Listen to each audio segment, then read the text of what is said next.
All right, so we're winding down Unit 6 on urbanization, and we're focusing today on challenges of urban changes, right? What are some of these challenges they faced? So we already went over this in class. Make sure you know what blockbusting is, make sure you know what redlining is. And there's some current news examples you see here from March of 2025 about redlining still having an impact. We discussed how much of this of these actions were taken about 50 years ago, but their impacts are still felt today. This article from recently also discussed how even trees are not as abundant in areas as a result of redlining.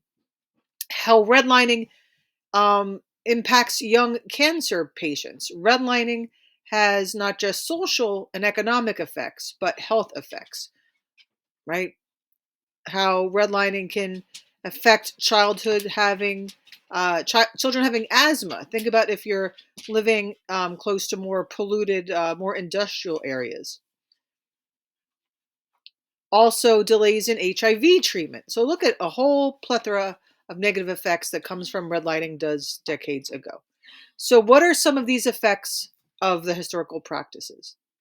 Right, certain neighborhoods, um, they're that's worded sort of wrong, um, but certain neighborhoods predominantly feature one ethnicity compared to another. So that further enhances the idea of segregation. They might not get the same services, and that could lead to things like food deserts. This is a concept that's been getting a lot more publicity the past couple of years. A food desert is where people don't have access to healthy food, or definitely not as easy access as to people in other areas. And if you don't have access to healthy food, if it's easier for you to get to fast food stores than a grocery store, if it's easier for you to get food from a convenience store or a dollar store than a farmer's market, your health is going to suffer. All right. And that's what this um, cartoon suggests. Also, it affects things like police and crime. There's usually more poverty in these segregated areas. That creates an imbalance in school funding. And that often leads to an increase in crime. If you took our criminal justice course, you'll notice that there's a direct relation between poverty and crime, between education and crime. So, how do we close this gap? How do we make things more affordable? What are the housing policies that should follow? And these are ones that a lot of people can't agree to, and that makes it that much more difficult. All right, so this comes from just a few days ago. This is from Springfield, Missouri. So even a local council noticed that we have to address food deserts. If people don't have cars and they need to walk more than a mile to a grocery store, odds are they're going to go somewhere else, and it's probably has cheap, ultra processed, fast food.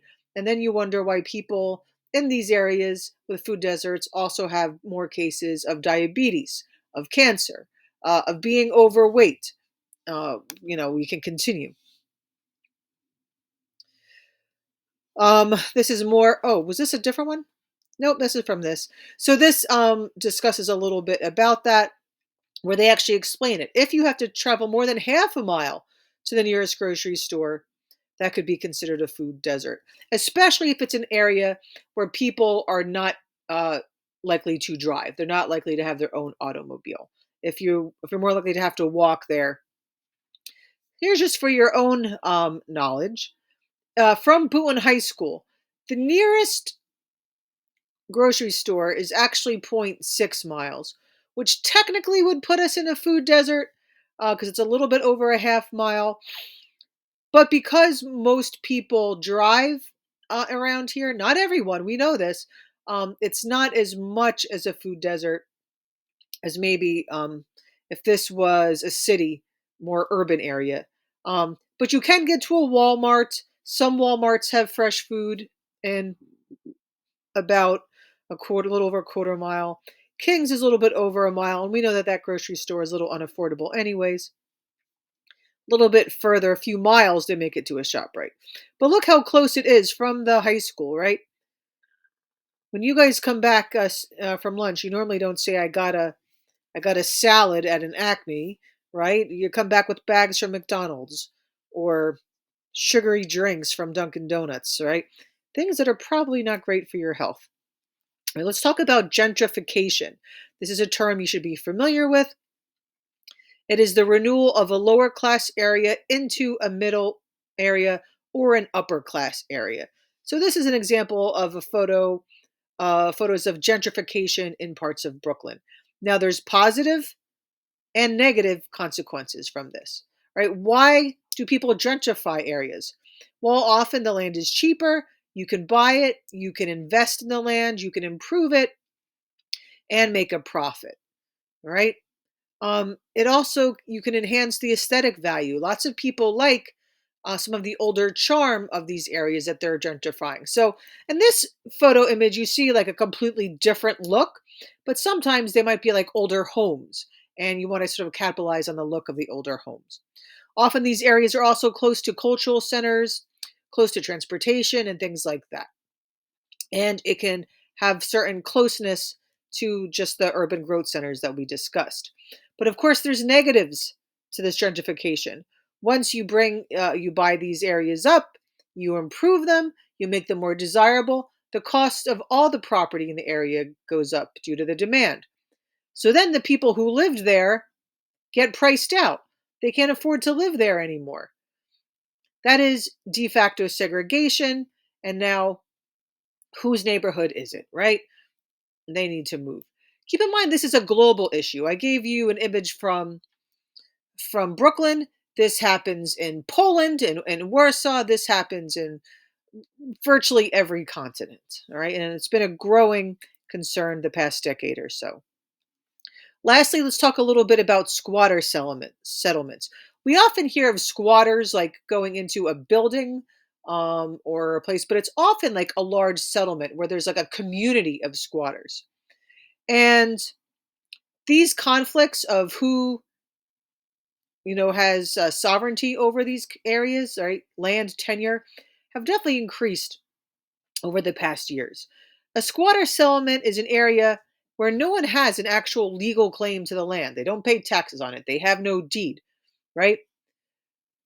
Rapid urbanization is increasing this, right? Because as people are getting pushed out, they need a place to go. It often develops on the edge of a city, right? Think of the parameters of it. It's usually on land that is vacant or undesirable. A lot of people are probably not there to begin with.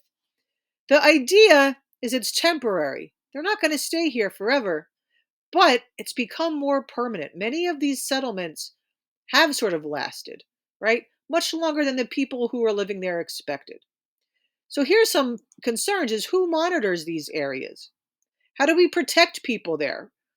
How do we make sure they have access to clean drinking water? That they're not suffering from abuse, that they are not subject to people that want to steal from them, right? So in these settlements, you often have things like increased crime, pollution, health concerns, and all those sorts of things. All right, that is 10.5, 6.10. You're almost done with this unit.